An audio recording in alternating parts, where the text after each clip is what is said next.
Bienvenue dans Nouveau Prisme, le podcast qui aborde d'une manière nouvelle et originale le domaine des ressources humaines. Je suis Alexandra Hamda, DRH, à la fois curieuse et engagée, animée par la volonté de repenser et d'approfondir notre compréhension du monde DRH. Le domaine des ressources humaines est un domaine en constante évolution qui exige de sortir de sa zone de confort. Concrètement, qu'est-ce que ça veut dire ? Eh bien, c'est très simple. Il s'agit d'explorer de nouvelles voies, de changer de perspective ou encore d'élargir notre vision. C'est une tâche complexe mais indispensable car le rôle des RH est essentiel pour accompagner les entreprises dans leur évolution constante. C'est dans ce contexte que j'ai voulu explorer le monde des ressources humaines, des compétences relationnelles, du management et de la communication à travers le prisme d'autres métiers que celui de DRH. Vous verrez, au fil des épisodes, je vais recevoir des invités inspirants, des personnalités passionnées, des experts reconnus et des professionnels engagés. Ensemble, nous allons explorer des sujets, des thématiques qui sont au cœur de notre quotidien professionnel. Mais nous le ferons sous un nouvel angle, celui de leur propre métier. Bonne écoute. Bonjour à tous, bienvenue dans ce nouvel épisode. Aujourd'hui, je suis ravie d'accueillir Marine Pétroline Soichaux. On va parler sexisme au travail. Donc, je suis ravie d'accueillir Marine puisque c'est vraiment une experte du sujet. Elle déconstruit le sexisme au travail via plusieurs leviers, que ce soit le podcast, le livre, des conférences, des formations. Donc, je l'ai découverte via le podcast Les Chroniques du sexisme ordinaire, que je vous conseille très fortement d'écouter, avec des petits formats, mais en tout cas qui explique bien le sujet. Elle a aussi écrit un livre, le guide de déconstruction du sexisme au travail. Donc, je vous conseille également de lire. Donc, bienvenue Marine. Merci beaucoup Alexandra. Je t'ai invitée pour parler sexisme au travail. Avant ça, est-ce que tu pourrais nous faire un petit bilan des sujets égalité homme-femme avec quelques chiffres clés à l'appui, s'il te plaît? Aujourd'hui, malgré un arsenal législatif conséquent, voire même impressionnant, très complet, qui vise à établir l'égalité professionnelle entre les hommes et les femmes, force est de constater qu'on a encore beaucoup d'inégalités dans le monde du travail et que ça perdure encore aujourd'hui. Et si le monde du travail et la société de manière générale étaient réellement égalitaires, et si on part du principe que les hommes et les femmes ont a priori les mêmes aptitudes et peuvent développer les mêmes compétences, on n'observerait pas de différence statistique majeure. Or, aujourd'hui encore, dans le secteur privé, les femmes gagnent en moyenne 23% de moins que les hommes, en grande partie parce que beaucoup de femmes sont à temps partiel. 80% des emplois à temps partiel sont occupés par des femmes. Ce sont des emplois qui sont souvent peu qualifiés et peu rémunérés. Et le temps partiel est 10 fois plus fréquent pour les mères que pour les pères. Si on était dans une société égalitaire où les parents, pères et mères, s'impliquent autant, on devrait avoir autant de parents, que ce soit des pères ou des mères, qui passent à temps partiel pour s'occuper de leurs enfants, par exemple. Temps partiel qui n'est pas toujours choisi d'ailleurs et qui, dans beaucoup de secteurs comme la grande distribution, est subi. Et beaucoup de femmes voudraient travailler en temps plein, mais n'en ont pas la possibilité. Ensuite, ce qu'on observe, c'est que la plupart des femmes se concentrent dans une dizaine de métiers, sur plus de 80, essentiellement dans le social, le soin, l'éducation, qui sont des secteurs faiblement rémunérés, pas parce que les compétences ne sont pas difficiles à développer, pas parce que les compétences sont rares, mais parce que ce sont des secteurs féminins, donc dévalorisés. On pourrait se dire, par exemple, que les aides-soignantes, on manque de professionnels du care, que ce soit des aides-soignantes, des assistantes de vie aux personnes. Ce sont des métiers qui sont difficiles. Et donc, si la loi du marché s'appliquait et que toutes choses étaient égales par ailleurs, ces métiers devraient être valorisés, bien payés, puisqu'on manque de main-d'œuvre. Eh bien non, parce que ce sont des emplois très féminisés, associés à des compétences qu'on va considérer comme soi-disant naturelles de la part des femmes, ils sont faiblement rémunérés. Ça, c'est un des facteurs, par exemple, d'inégalité. Et 62% des emplois non qualifiés sont occupés par les femmes.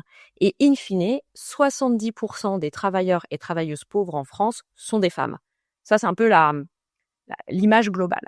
Et puis, si on regarde, on a parlé un peu là des métiers du care, plutôt de ce qui se passe en bas de la pyramide, si on hiérarchise des choses. Quand on regarde en haut de la pyramide hiérarchique, Parmi les 1% des salaires les plus élevés, on trouve 78% d'hommes contre 22% de femmes. Là, c'est le fameux plafond de verre qui va cantonner les femmes dans le bas de la pyramide, va bloquer à un moment donné leur progression en termes de responsabilité et de rémunération, y compris dans les secteurs fortement féminisés. Quand on regarde la petite enfance ou le secteur bancaire, il y a beaucoup de femmes dans la banque, par exemple dans les agences bancaires, c'est assez féminisé. Et quand on monte les échelons, les femmes disparaissent et on a de plus en plus d'hommes. Encore aujourd'hui, le premier facteur d'inégalité professionnelle entre les hommes et les femmes, c'est la maternité.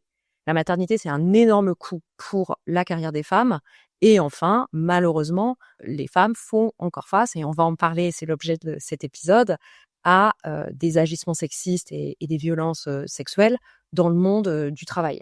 Si justement on parle de sexisme au travail et violences sexuelles notamment, si on vient plus sur cette partie-là, ce qu'on peut voir, et en tout cas moi ce que je constate dans nos métiers, c'est que souvent les RH elles sont démunies pour gérer ce type de situation. Selon toi, c'est dû à quoi? Alors, je pense qu'il y a potentiellement 3 raisons.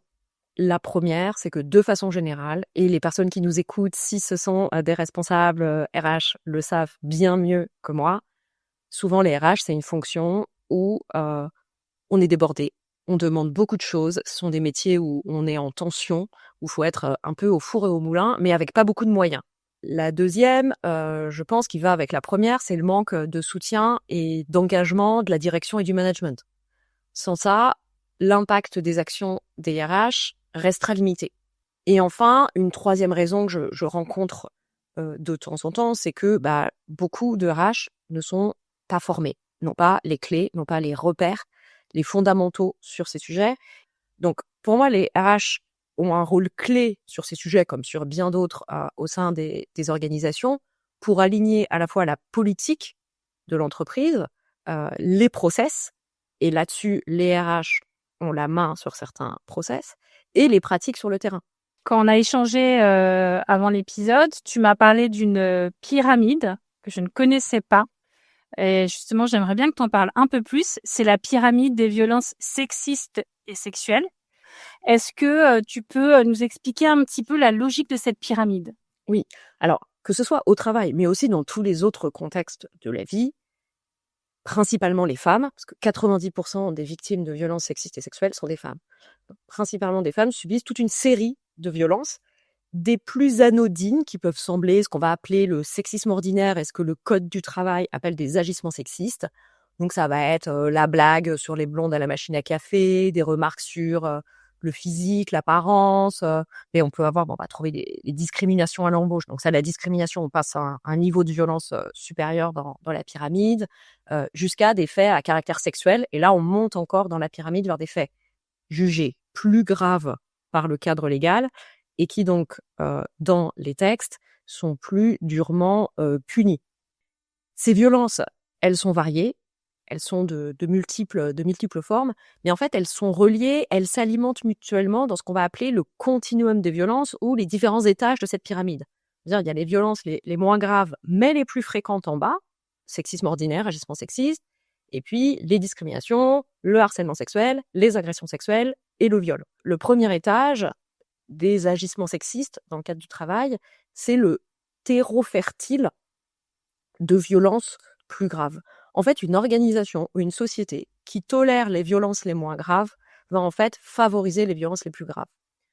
Et donc, on pourrait croire que c'est pas si grave la blague de GG à la machine à café. Si, c'est grave. Et il faut le recadrer. Et pour la simple et bonne raison, en tout cas dans le cadre du travail, c'est un agissement sexiste et les agissements sexistes sont définis et interdits dans le code du travail depuis 2015. Donc la législation va en ce sens, et si on veut vraiment lutter contre les violences sexistes et sexuelles, même les plus graves, donc ça va jusqu'au viol, il faut venir recadrer les faits qui relèveraient plutôt d'un sexisme dit ordinaire, mais qui alimente les stéréotypes, la culture du viol et in fine les violences, les discriminations et les inégalités entre les hommes et les femmes. Tu parles de la blague de GG à la machine à café. Il y a des comportements aujourd'hui qui sont banalisés en entreprise. Et quand on est RH, sur quel type de justement comportements sont banalisés, on devrait s'alerter tout de suite et avoir un gros warning qui s'allume.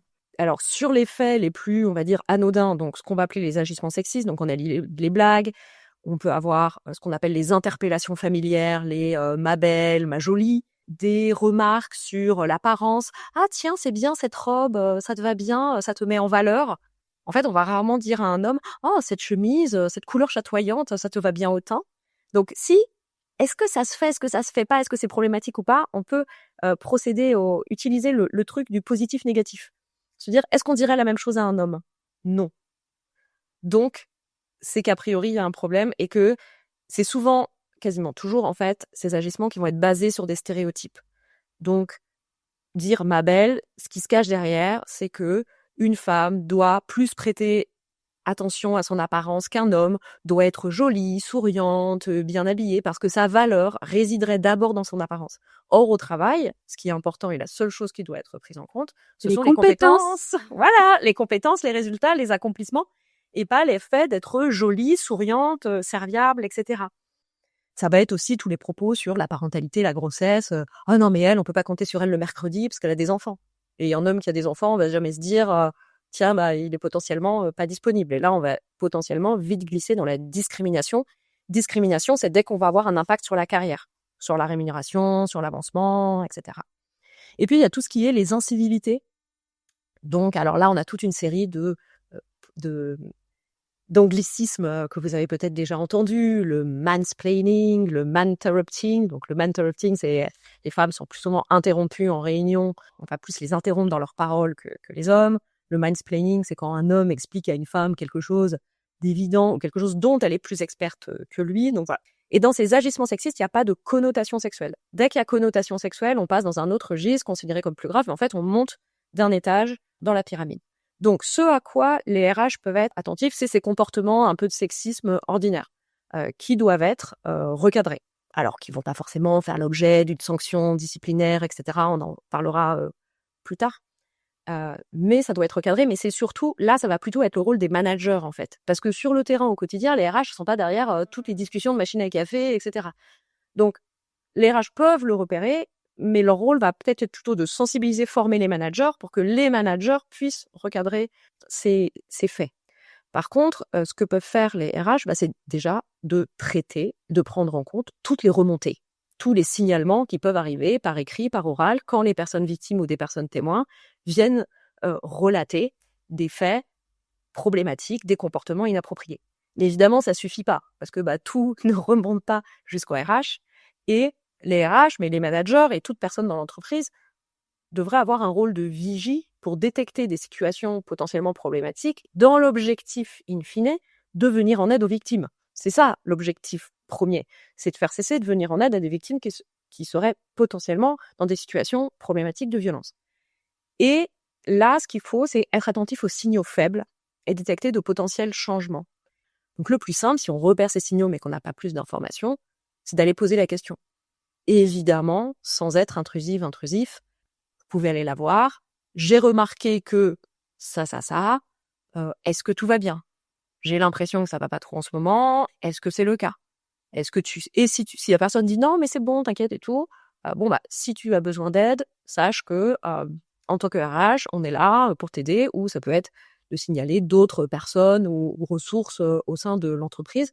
On n'est pas là pour forcer la confidence, évidemment, mais repérer ces signaux, se signaler auprès des personnes en tant que personne ressource. Ça, c'est des choses que les RH peuvent faire. Et puis, dernier point, dans cette logique d'être vigie, d'être attentive, c'est de porter son attention particulièrement sur les personnes les plus à risque. Et on sait que statistiquement, alors ça va majoritairement avec les femmes victimes de violences sexistes et sexuelles, et parmi les femmes jeunes. Les personnes qui vont être en contrat précaire. Quand on est en CDD, on est dans une situation de fragilité dont des harceleurs peuvent tirer parti. Les personnes handicapées. Statistiquement, les femmes handicapées sont plus agressées sexuellement que les femmes valides. Donc en fait, toutes les personnes qui vont être à l'intersection de plusieurs facteurs de discrimination, de situations de fragilité, là, il faut faire particulièrement attention.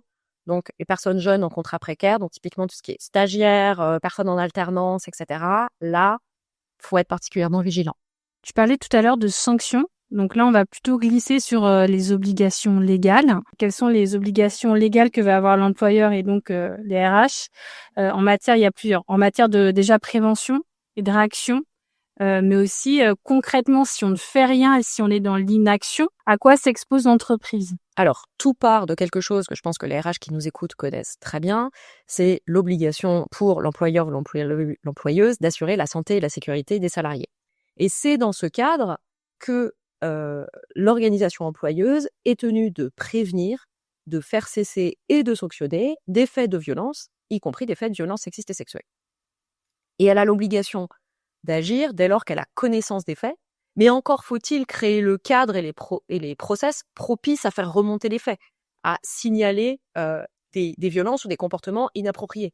Et globalement, dire « Oh, mais on n'était pas au courant » et qu'on va pouvoir s'en laver les mains, c'est pas une excuse acceptable et qui ne serait pas valable en cas de litige et en cas de violence avérée. Et j'entends très souvent « Ah non, mais chez nous, il n'y a pas de problème, on m'a jamais rien fait remonter, le sexisme, c'est ailleurs. » Alors, non. Le sexisme, c'est comme le nuage de Tchernobyl. Ça ne s'arrête pas à la frontière. Et si c'est partout, c'est chez nous. Donc se dire « Chez nous, il n'y a pas de problème », c'est une attitude qui est très dangereuse parce que déjà, c'est pas parce que on n'a pas détecté de problème qu'il n'y en a pas. Il y a peut-être des choses qui sont sous les radars. Et puis, on ne va voir que ce qu'on cherche, en fait. Si on part du principe que ça n'existe pas, bah, tous ces fameux signaux faibles, etc., en fait, on va pas les capter. Donc, partir du principe que ça n'existe pas, c'est se mettre un énorme doigt dans l'œil, c'est se fourvoyer complètement, c'est vraiment une erreur, et ça n'engage pas à repérer les situations problématiques. Et peut-être qu'effectivement, il n'y a aucun problème à l'instant T, et c'est super. Mais c'est alors le très bon moment de faire de la prévention, d'en parler de manière très posée.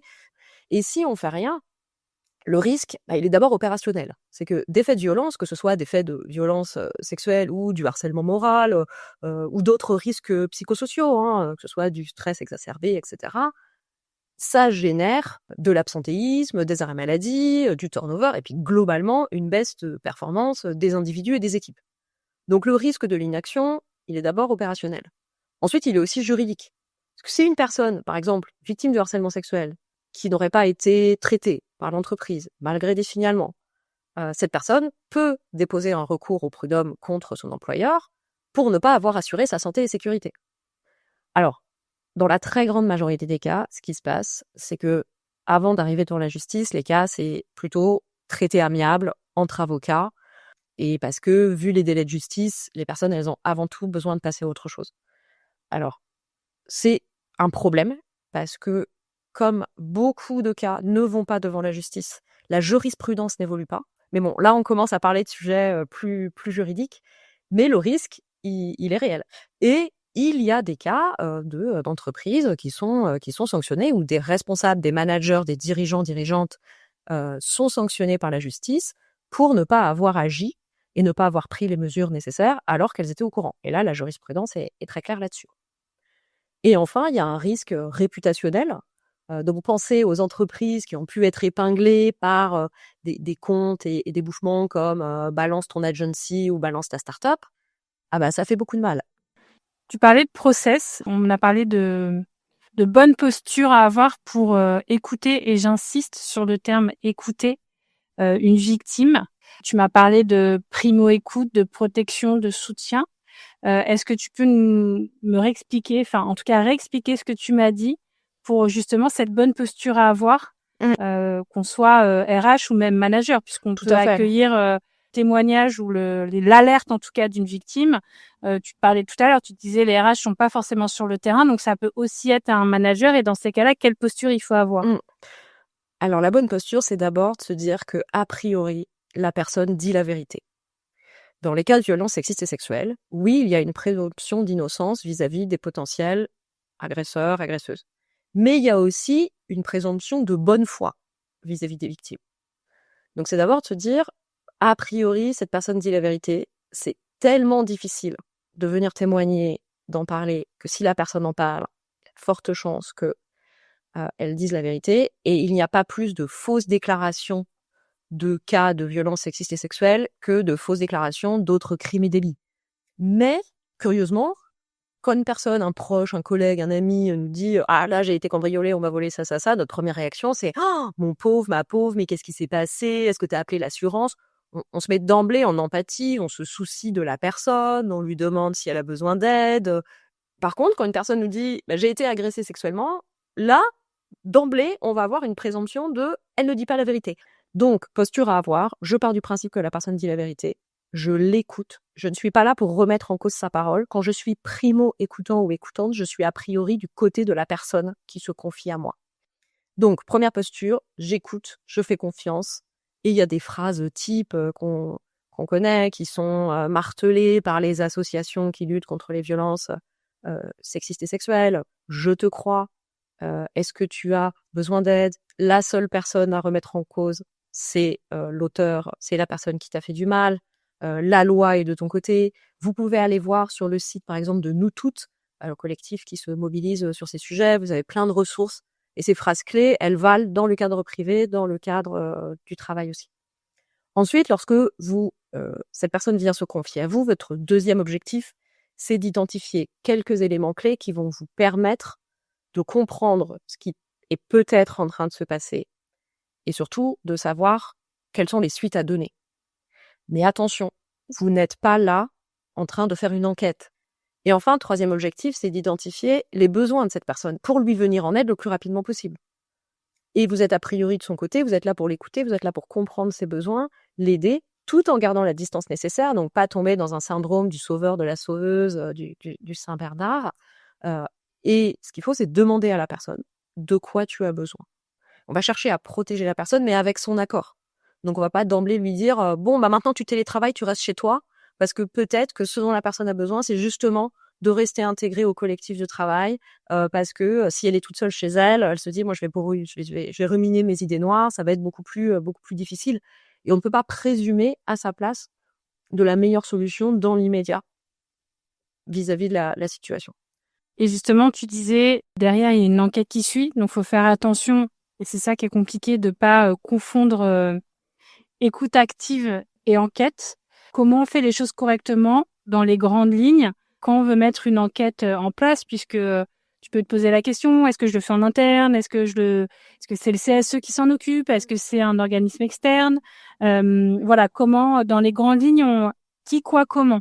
Imaginons une personne fait remonter des faits qui seraient caractéristiques d'un cas de harcèlement sexuel assez grave. Une personne recueille le témoignage de cette personne, fait remonter les faits, et les RH, c'est souvent une décision RH avec discussion ou non avec la direction, de déclencher une enquête formelle. Enquête qui peut être menée en externe ou en interne. On peut mandater un cabinet externe, on peut le faire en interne.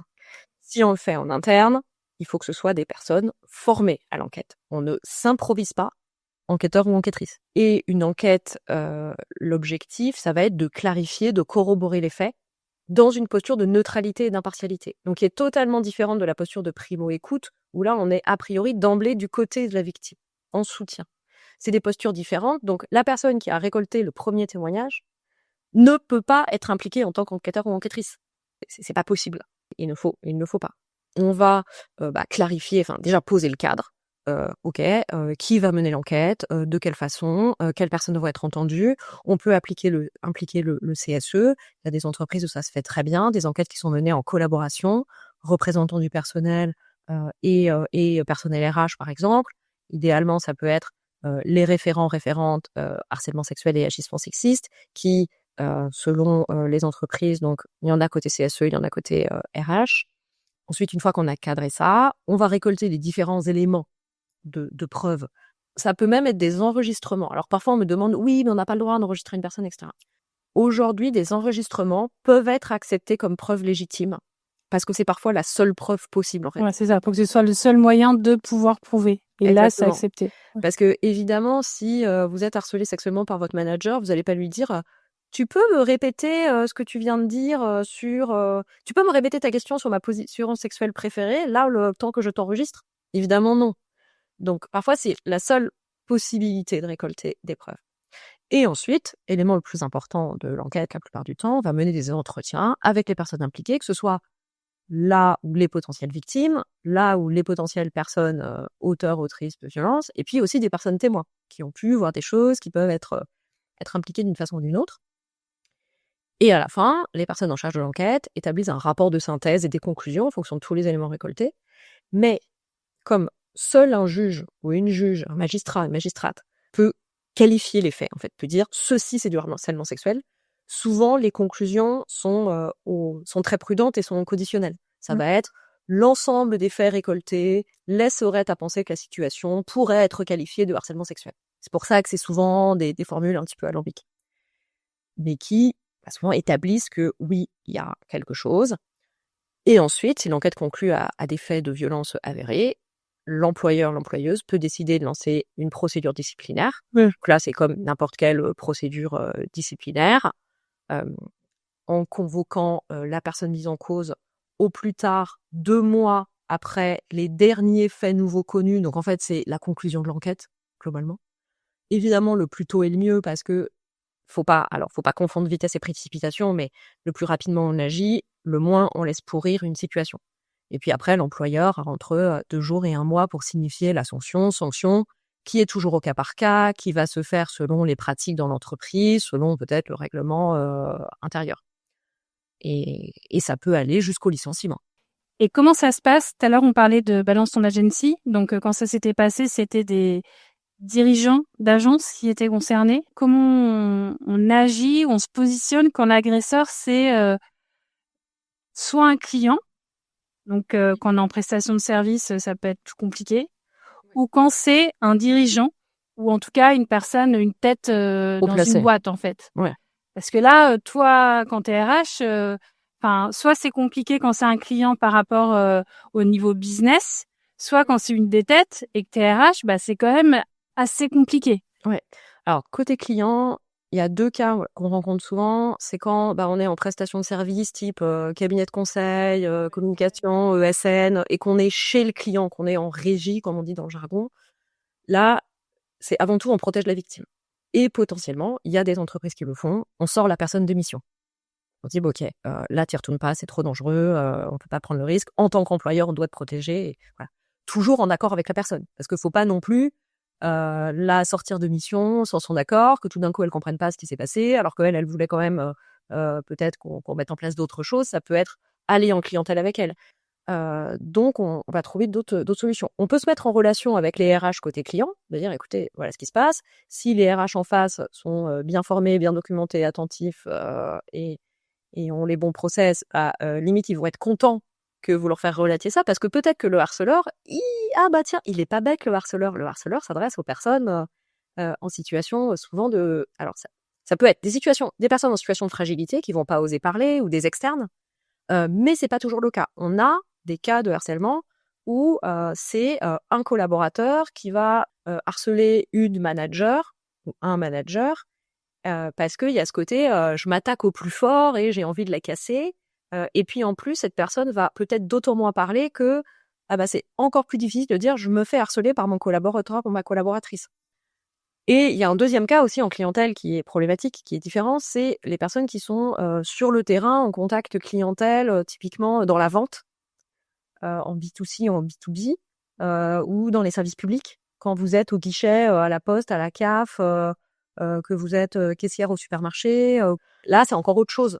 Et c'est plus difficile parce que les faits sont beaucoup plus fugaces. On se rapproche plus en fait du harcèlement dans l'espace public, dit harcèlement de rue, que du harcèlement au travail où on recroise la personne plusieurs fois. Mais le fait est que ce sont des faits de violence que subissent les salariés et qui doivent être traités. Donc, et comme tout fait de violence, je suis sûre que vous avez déjà vu à la poste, par exemple, ces petites affichettes, toute injure fait de violence fera l'objet d'une plainte, etc. Bon, c'est parce que ça arrive. Donc déjà, communiquer auprès de la clientèle que c'est pas OK. Communiquer auprès des salariés, de dire si ça arrive, comment j'agis aussi. Comment vous pouvez réagir, les équiper, vous pouvez venir nous en parler, ce n'est pas toléré, on est de votre côté et on va essayer ensemble de trouver des solutions. Et quand c'est un manager, quelqu'un de haut placé ou un super commercial qui fait beaucoup de ventes, là, la performance n'est en aucun cas une excuse. Et on doit sanctionner, ne pas laisser passer, d'où l'importance d'un engagement réel, sincère du top management et de la direction. Parce que là, évidemment, si c'est le PDG de la boîte, les RH pourront pas faire grand-chose malheureusement et ça finira par sortir dans la presse. En conclusion, si tu devais en tout cas proposer des actions concrètes à des RH ou des managers, des actions qui peuvent être mises en place justement pour prévenir en tout cas durablement, et j'insiste sur le durablement, les agissements sexuels, est-ce que tu aurais quelques actions, 2-3 actions clés justement à proposer? Ouais, rester à l'écoute du terrain et globalement sur les questions de sexisme en général. Là, on a parlé violence sexiste et sexuelle, mais on pourrait parler égalité professionnelle au sens large, carrière, évolution, etc. C'est de rester à l'écoute du terrain. Et donc, si vous avez déjà en place des baromètres RH, vous pouvez glisser une question du type avez-vous déjà subi des faits du type. Alors souvent, il faut donner un peu des exemples parce que si vous demandez aux gens, il y a des statistiques intéressantes. Est-ce que vous avez déjà subi du harcèlement sexuel? Les gens vont dire, 15% vont dire oui. Et si vous dites, avez-vous déjà subi des faits du type 2 points avec des exemples concrets? Là, le pourcentage, il va augmenter. Parce que quand on dit, avez-vous déjà subi du harcèlement sexuel? Encore faut-il savoir reconnaître et savoir ce que ça veut dire, harcèlement sexuel. Sensibiliser toute l'entreprise à tous les niveaux et en particulier les managers, former les RH, former les managers, former les référents harcèlement sexuel et agissement sexiste. Et quand je dis former, c'est pas un e-learning de 20 minutes.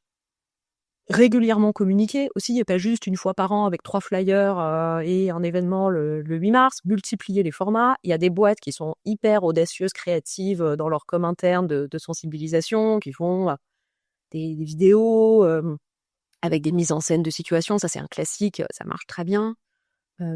Qui font, je pense par exemple à la Française des Jeux. Alors ils l'ont fait sur les questions plutôt d'homophobie, LGBT+, etc. Et ils envisageaient, la dernière fois que j'ai discuté avec eux, de le faire sur le sexisme. C'était des stickers collés un peu partout avec des propos inappropriés et potentiellement choquants et un QR code. Donc sur propos homophobes pourrait être vraiment quelle tapette, voilà, ou propos sexistes, ça pourrait être, je vous laisse imaginer. Donc ça interpelle et le QR code amène à une page d'information, ce genre de choses n'est pas toléré, etc., etc. Alors, toute dernière question pour toi, Marine. Est-ce que tu pourrais nous partager des ressources ou des personnes à suivre pour creuser le sujet ou en tout cas qui t'inspirent toi dans ton quotidien? Alors, une ressource, le guide de déconstruction du sexisme au travail aux éditions Pearson. Voilà, donc le livre que j'ai publié il y a quelques mois, où vous trouverez énormément de choses et des détails sur tout ce qu'on a développé dans cet épisode. Et puis des personnes, il y en a tellement. Moi, je suis une grande fan de Laetitia Vito sur toutes les questions de travail, de future of work, d'évolution du monde du travail. Elle a un podcast, elle a une newsletter, donc vous pouvez, elle fait des posts sur LinkedIn, vous pouvez la suivre. C'est toujours d'une intelligence et d'une finesse assez importante. Ensuite, et ça peut peut-être être des gens, toi, interviewés à ton micro, je pense à Marilyn Baldec, qui a été pendant de très nombreuses années la secrétaire générale de l'AVFT, l'Association des violences faites aux femmes au travail, qui est vraiment moi je trouvais une experte les plus pointues sur ces sujets en France aujourd'hui. Alors, elle est pas très visible, genre LinkedIn, tout ça, mais c'est quelqu'un d'ultra calé, qui aura sûrement une approche encore plus poussée que moi sur la question des violences sexistes et sexuelles. Et sur un autre registre, donc on a beaucoup parlé plutôt VSS, etc. On a un peu ébauché la question des process. Je pense à Laura Driancourt, qui est une experte diversité, inclusion, équité, et qui travaille beaucoup, c'est une ancienne avocate, et elle travaille beaucoup sur les questions RH et process RH, donc elle est vraiment calée là-dedans, et je pense que ça peut être un bon point de vue complémentaire à ce dont on a parlé ensemble aujourd'hui. Et puis enfin, moi, une DRH que j'adore, alors pas du tout parce que ça a été ma DRH et que je travaille avec elle, mais j'aime beaucoup ses contenus, sa personnalité, ce qu'elle véhicule, c'est Christelle Vaugelade Calibé, la DRH de Benebono. Eh ben, écoute, merci beaucoup, Marine. En tout cas, je pense qu'on a une petite masterclass. C'était hyper complet et je pense que les personnes en tout cas les RH ou les managers qui sont dans ce type de situation se sentiront peut-être plus outillés une fois avoir écouté l'épisode. Donc, merci beaucoup Avec pour plaisir. tous les détails que tu nous as donnés. Pour le coup, tu l'as complètement adapté à nos fonctions. Donc, je pense que, en tout cas, merci pour avoir travaillé cet épisode pour calquer aux besoins. Et pour les personnes RH qui nous écoutent, tu interviendras aussi au Festival RH, Tout à fait. initié par Maud Grenier. Oui, le 3 octobre à 9h30, je crois. Dans les interventions du matin. Va falloir se lever tôt. Je te dis à très vite et merci beaucoup d'avoir répondu favorablement à mon invitation. Avec plaisir.